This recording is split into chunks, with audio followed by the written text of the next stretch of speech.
My son's smile was a little too wide when he handed me the pie. "Made your favorite, Mom," he said, his voice smooth as the whipped cream he dolloped on top. That's when the first chill went through me. It wasn't the words, but the way his eyes held mine a second too long, glittering with an expectation that had nothing to do with my enjoyment of dessert. He'd forgotten my birthday last year, but he'd remembered my favorite pie for Thanksgiving. I looked down at the slice of pecan pie, the filling dark and glossy, the nuts arranged just so. It looked perfect. It always did. My gaze flicked to his wife, Celia, who was fussing with the coffee maker, her back turned to the table. Her own dessert plate sat empty beside mine. I don't know what moved my hand, a lifetime of watching them exchange glances over my finances, of hearing their whispered conversations halt when I entered a room, a deep cellular memory of a mother's instinct that never truly sleeps, even when her child is a grown man with a lawyer's smile. In one fluid, silent motion, I switched our plates. Celia turned, smiled absently, and sat down, picking up her fork. "This looks delicious, honey," she said to my son, before taking a large, appreciative bite of my pie. My son, Greg, froze. The smile didn't fall, but it hardened like plaster.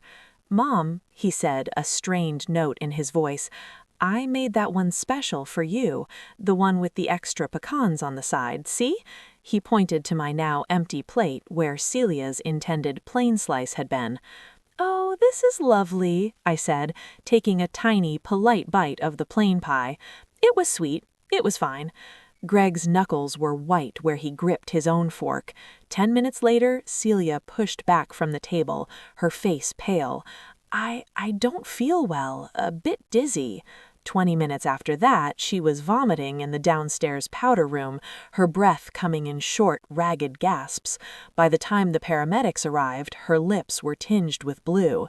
The beautiful dining room, with its crisp linen and flickering candlelight, dissolved into chaos, children crying, Greg barking orders into his phone, the stark red and white lights of the ambulance staining the frost-covered lawn. I remained in my chair at the head of the table, my hands folded in my lap, watching it all unfold from what felt like a great, cold distance. No one asked if I was okay. No one seemed to remember the switched plates. The paramedics said it looked like a severe, sudden-onset allergic reaction. Celia was loaded onto a gurney, an oxygen mask over her face. As they wheeled her past, her terrified eyes found mine. They were wide, confused, pleading, and in that moment I felt nothing but a profound, icy clarity. I have a severe, documented allergy to walnuts. Pecans are a close cousin. My favorite pie, the one with the extra pecans, would have sent me into anaphylaxis. Celia had no such allergy. Greg shot me one last unreadable look before following the gurney out into the night. The door slammed, leaving me in the sudden ringing silence of a house that smelled of ruined turkey and betrayal. If your world has ever shattered in a single, silent moment, if you've ever looked into the eyes of the person you raised and seen a stranger staring back, then you understand why I'm telling this story. This channel, Her Side, is a place for voices like mine, voices that have been told to be quiet, to be grateful, to fade gently into the background. If you want to hear more stories like mine, to know you're not alone in these silences, subscribe to the channel and stay with me. There are more truths to be told. I did not follow them to the hospital. Instead, I moved through the wreckage of the holiday meal with a methodical calm that felt foreign to my own body. I scraped plates, wrapped leftovers, washed the good china by hand. My movements were automatic, a ritual to keep the howling void inside me at bay. The pecan pie, the beautiful, cursed thing, sat largely untouched on its pedestal. I didn't throw it away. I carefully transferred the remaining slice, the one from my plate, the safe one, and the larger portion from Celia's plate, into two separate, clearly labeled plastic containers. I sealed them tight and placed them at the back of the refrigerator, behind the milk and orange juice. Then, in the dark, quiet kitchen, I sat at the scarred wooden table where I'd helped Greg with his homework a lifetime ago, and I let the truth wash over me. This was not an accident. This was not a misunderstanding. My only son had just attempted to murder me with a Thanksgiving pie. The thought was so monstrous, so utterly bizarre, that a hysterical laugh bubbled in my throat. It died there. This had been a calculated move. Greg knew about my allergy. He was the one, at age 7, to run for my EpiPen when a cookie at a bake sale had hidden walnuts. He knew the severity. He knew the risk. Which meant he also knew the opportunity, a sudden medical crisis at a family gathering, confusion, panic, a trip to the hospital with his elderly, disoriented mother. And who held the freshly updated medical power of attorney? Greg did. He brought the papers over just last month, a sheaf of documents he framed as simple estate planning, just to make things easier if you ever take a bad fall, Mom. I had signed. Of course I had signed. He was my son, my smart, successful boy, a partner at his firm. He handled complex things. It was a relief to let him handle mine. Now, sitting in the dark, I understood the dreadful geometry of it. A medical emergency triggered by an accidental allergen. Me, vulnerable and incapacitated. Him, in control. From there, it would be a short, logical step to concerns about my mental acuity, my ability to live alone, to manage my own affairs. The power of attorney would expand, become guardianship. My house, my savings, my life, all would seamlessly become his. And I would be a quiet, medicated ghost in a nice facility somewhere, wondering why my memories felt so fuzzy. The rage that came then was not hot, it was glacial. It filled my veins with a cold, precise certainty. He had started this, but I would finish it. I didn't sleep. At 4:17 a.m., my phone lit up with a text. Greg. Celia stable. Allergic reaction to something. Doctors running tests. Long night. Will update later. No, are you okay, Mom? No, what happened? Just a clinical report. I didn't reply. Instead, I went to my home office, a small sunroom cluttered with books and plants. I opened the locked filing cabinet where I kept all my important documents. There, behind the deed and the tax returns, was the manila folder labeled Greg, Legal.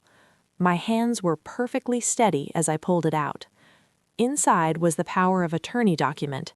I read it now, every single word for the first time. It was not just for healthcare. It was a durable financial power of attorney.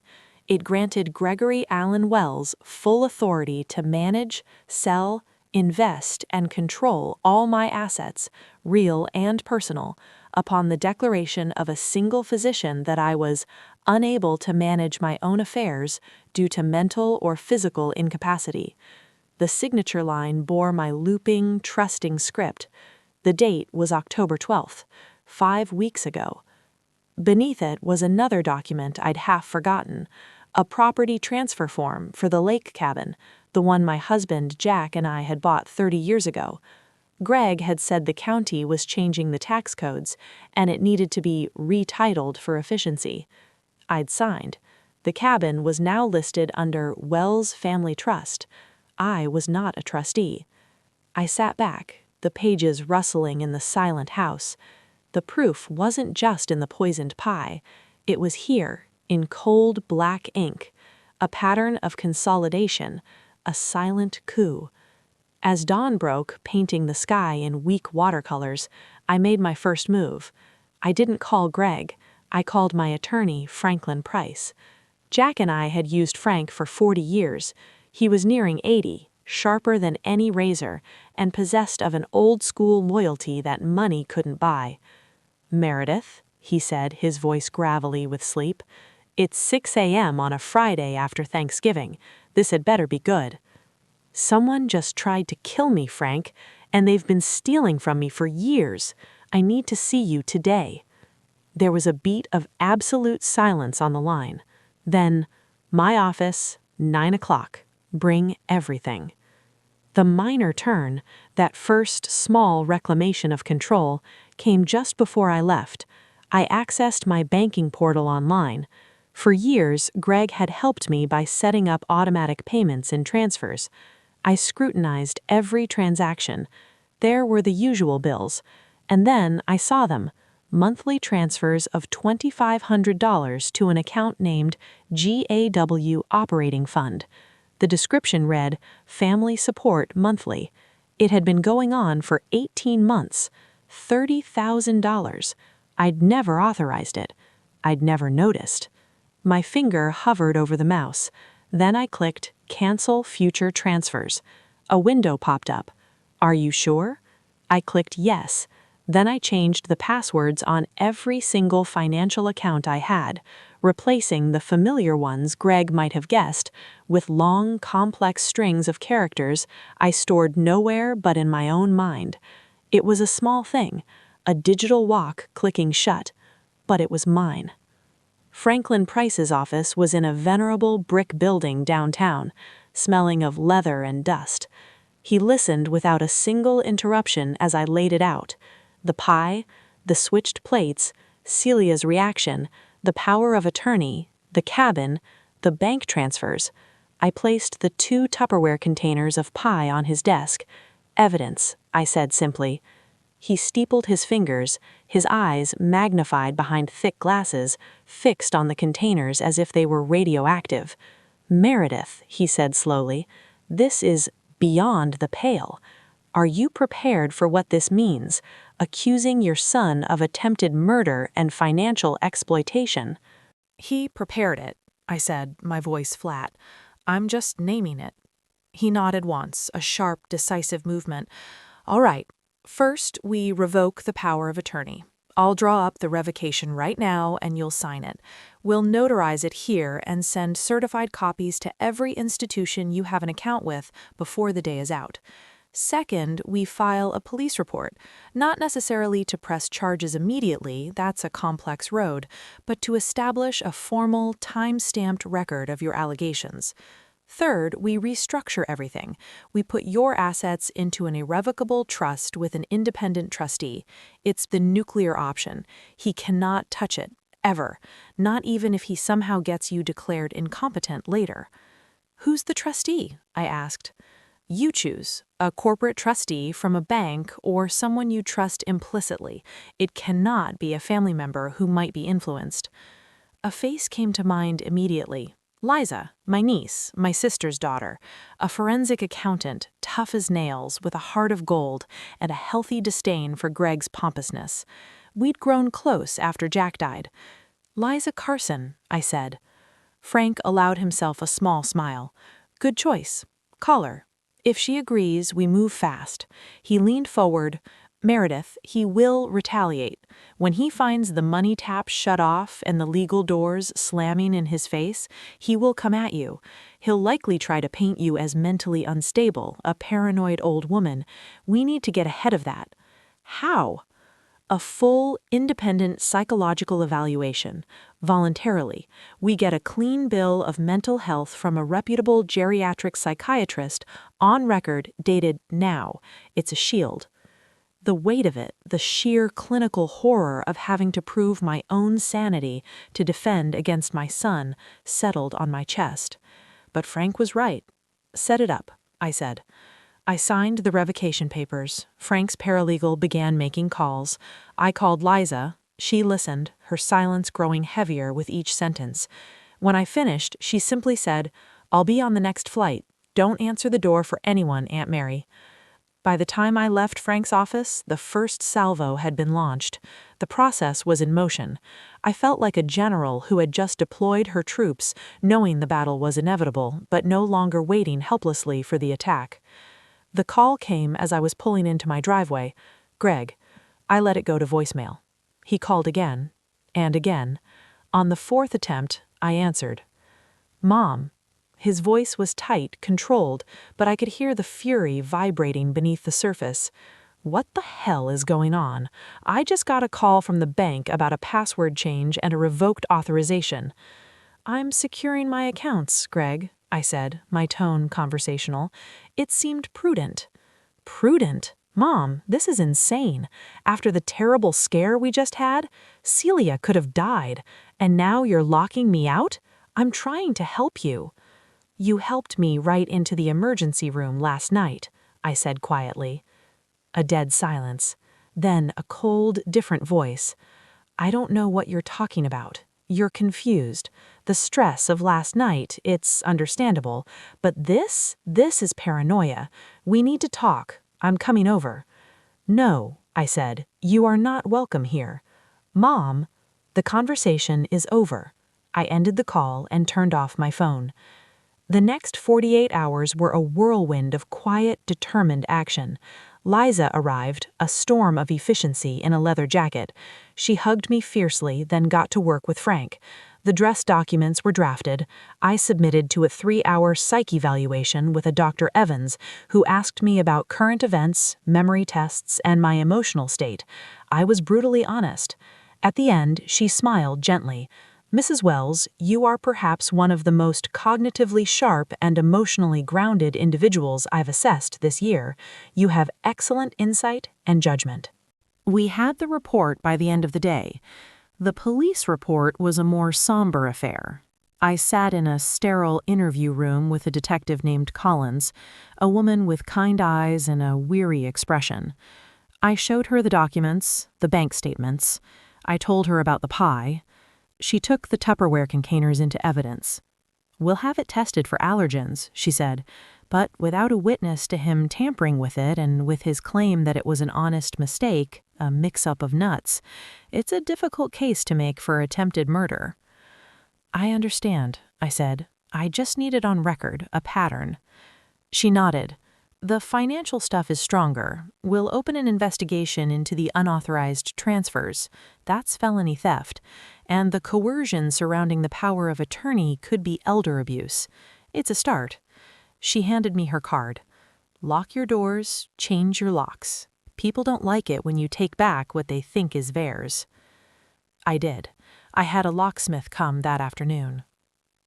The first overt retaliation came not from Greg, but from Celia. 3 days after Thanksgiving, a formal-looking letter arrived, on her personal stationery. "Meredith, it is with profound sadness and concern that I write this. Greg and I are devastated by your recent actions and the terrible accusations you are leveling. The events of Thanksgiving were a tragic accident, a horrific mistake with ingredients that has left me traumatized.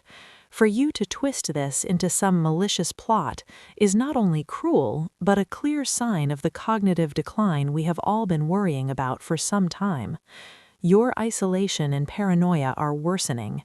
For your own safety and well-being, we feel we have no choice but to petition the court for a temporary guardianship to ensure you receive the care and protection you need.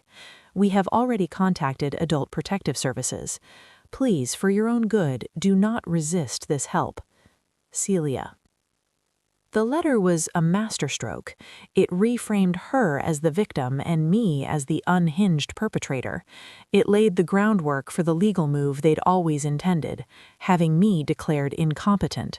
And it was timed perfectly, coming on the heels of me revoking Greg's access.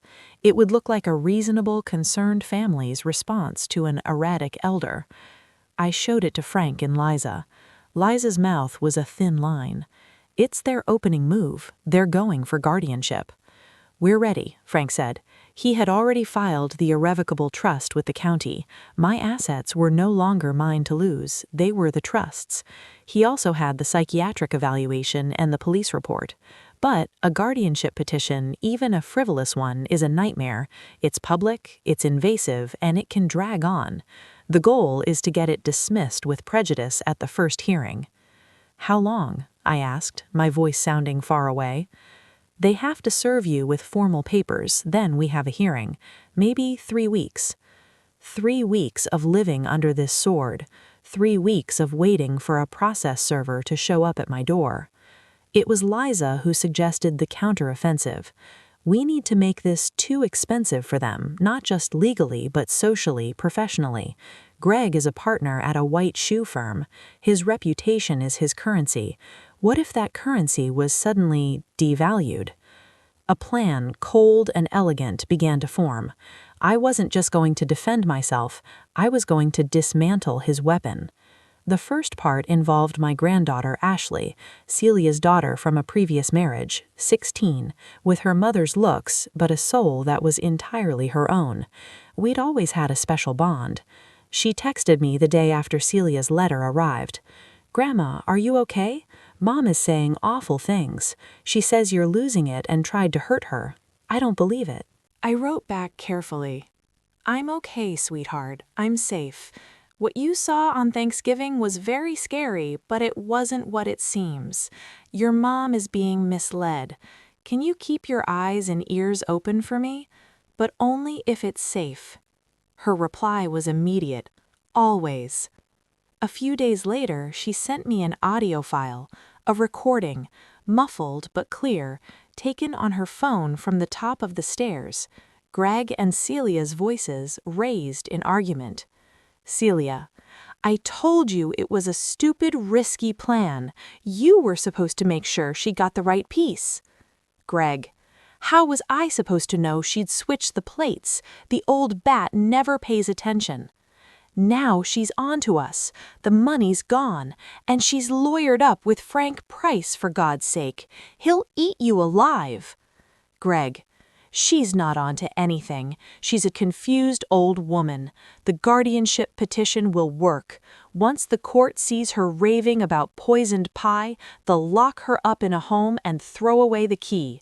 Then we unfreeze everything."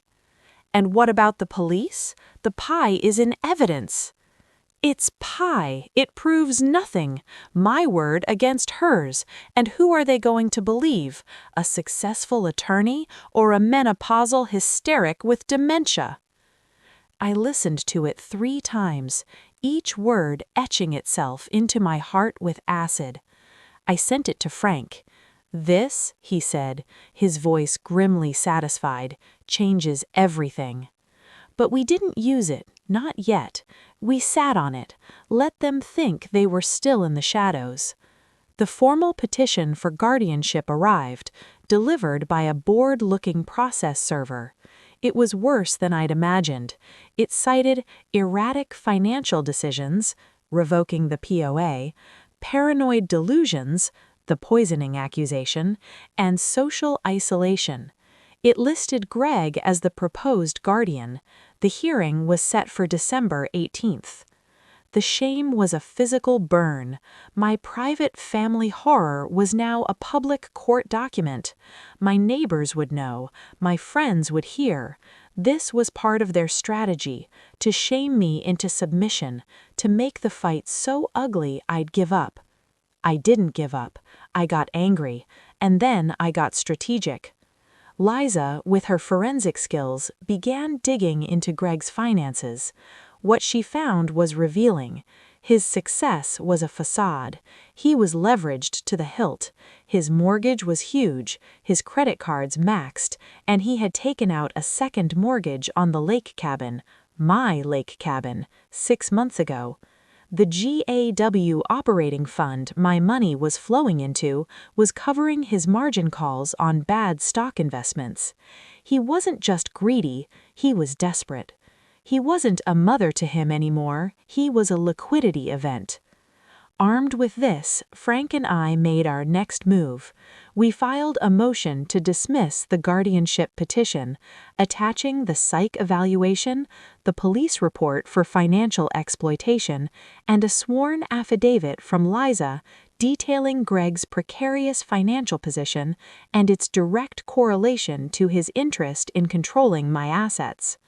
The motion argued the petition was filed in bad faith, a retaliatory act by a financially motivated son. We also filed a separate civil suit against Greg and Celia for theft, conversion, and financial exploitation of a vulnerable adult, seeking return of the $30,000 in unauthorized transfers, clear title to the lake cabin, and punitive damages. The legal storm landed on them like a bomb. Greg's reaction was a series of increasingly unhinged voicemails, his lawyer's composure finally cracking. "Mom, you're destroying this family. You're destroying my career. Call off your dogs. You'll regret this." I saved every one. The turning point, the moment the ground truly shifted, came 4 days before the guardianship hearing. I decided to force a confrontation. Not a shouting match, but a demonstration. I invited Ashley over, knowing she would tell her parents. Then I called a local reporter who had written about elder financial abuse. I didn't give details, just said I was an elderly woman fighting a predatory guardianship petition from my own son and would be willing to talk after the hearing. Word got back to Greg. He showed up at my house, unannounced, for the first time since Thanksgiving. I saw his Mercedes screech to a halt from the window. I didn't unlock the door. I stood behind it, the new deadbolt firmly engaged. He pounded on the wood. "Mom, open the door. We need to talk. This has gone far enough." "We can talk through the door, Greg," I said, my voice calm. "Let me in." "No." I heard a frustrated growl. "You're being irrational. They're manipulating you, that bitch Liza and that old fool Frank. They're turning you against your own flesh and blood." "No, Greg," I said softly. "You did that all by yourself, with a pecan pie." The silence on the other side of the door was profound. When he spoke again, all pretense was gone. The voice was low, venomous, utterly foreign. "You think you're so smart? You think you can win? I'll bury you. I'll have you declared so incompetent you won't be able to choose your own breakfast cereal. That house, that money, it's mine. I've earned it.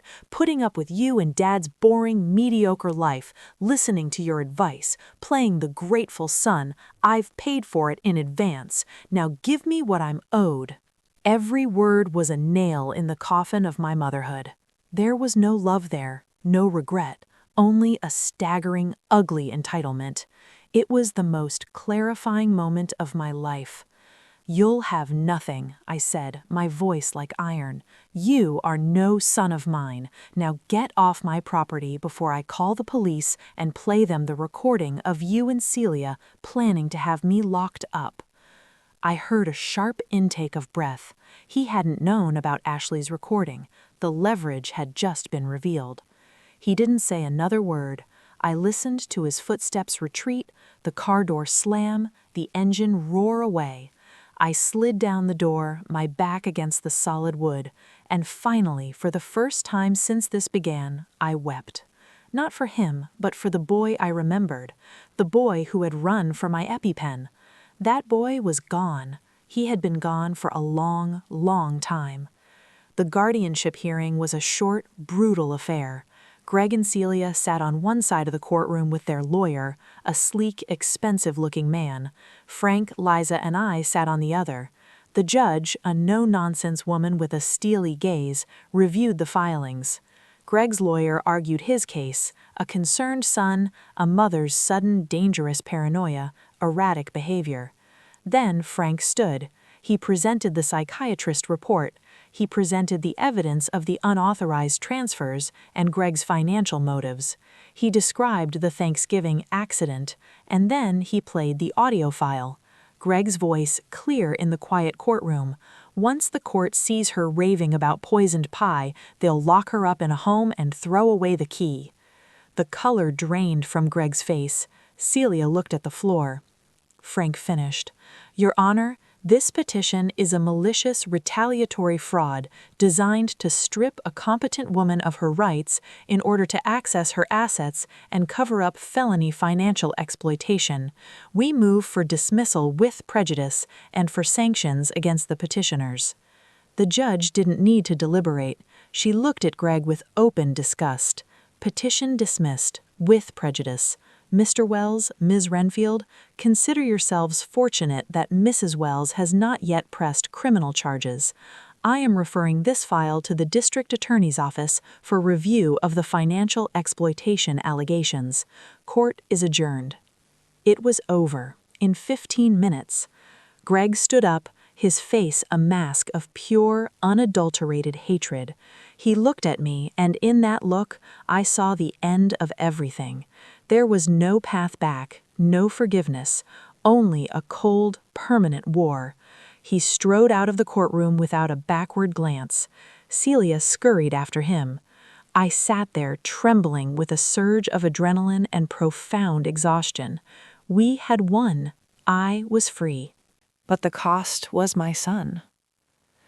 The aftermath was a quiet, steady process of rebuilding my life on my own terms. The DA did pursue the financial exploitation case. Greg, to avoid felony charges and the certain ruin of his law license, agreed to a plea deal. He had to repay the $30,000 plus interest. He had to sign the lake cabin back over to my trust. He received 5 years of probation and was ordered to stay away from me, a restraining order that felt both tragic and necessary. He lost his partnership at the firm. The scandal was too great. Last I heard, he and Celia had moved to another state. My life now is quieter, smaller, but it is authentically mine. Liza is the trustee of my estate, a fierce and loving guardian of my future. Ashley comes over every weekend. We bake together, carefully, joyfully, with ingredients we both double-check. We talk about college, about her art, about life. I am helping her, the right way, without strings or poison. I turned my sunroom into a proper painting studio. I'd put away my brushes when Jack died, telling myself it was a silly hobby. Now I paint almost every day. Vivid, messy, glorious canvases of light and color. I'm not very good, and I don't care. It brings me peace. Sometimes, in the deep quiet of the night, the grief ambushes me. Not for the man he became, but for the child he was. For the future I imagined. A future of holidays, of grandchildren, of growing old surrounded by family. That future is gone, incinerated in the oven of his greed. But a new future has taken root in its ashes, a future of chosen family, of hard-won peace, of a woman who learned at 71 that her strength was not in her silence but in her voice. This story began with a pie, a too-wide smile, and a mother's chilling realization. It ends with me in my kitchen on an ordinary Tuesday morning. The scent of coffee fills the air, not cinnamon and cloves. I am alone, but I am not lonely. I am at peace. I look out the window at the bird feeder where a bright cardinal has landed. I pick up the fork beside my own simple, store-bought apple tart. I take a bite. It is sweet. It is safe, and every bite is mine. They thought they could write me out of my own story. They forgot I was the one who taught them how to write. If you've ever felt the ground give way beneath you, if you've ever had to choose between your peace and your family, know that you can rebuild. Your story isn't over. Tell it. Fight for it. Your side matters. Share your own story in the comments below. Sometimes just knowing we're not alone in our battles is the greatest strength of all. And if you want to hear more stories of women reclaiming their voices, of finding strength in the broken places, subscribe to Her Side. Stay with me. The next story awaits.